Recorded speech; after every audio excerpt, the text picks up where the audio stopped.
কোনো মাদক সন্ত্রাস চাঁদাবাজকে প্রশ্রয় দেওয়া হবে না।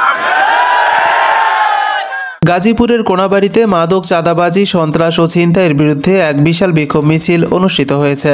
28শে ফেব্রুয়ারি শুক্রবার বিকেল 4টায় কোনাবাড়ি বিসিকের 1 নম্বর গেট থেকে শুরু হওয়া এই মিছিলটির নেতৃত্ব দেন কোনাবাড়ি থানা বিএনপির সাধারণ সম্পাদক বাবুল হোসেন। বিক্ষোভ মিছিলটি শহরের প্রধান প্রধান সড়ক প্রদক্ষিণ করে এবং এতে দলীয় নেতাকর্মী সহ স্থানীয় জনগণের স্বতঃস্ফূর্ত অংশগ্রহণ দেখা যায়।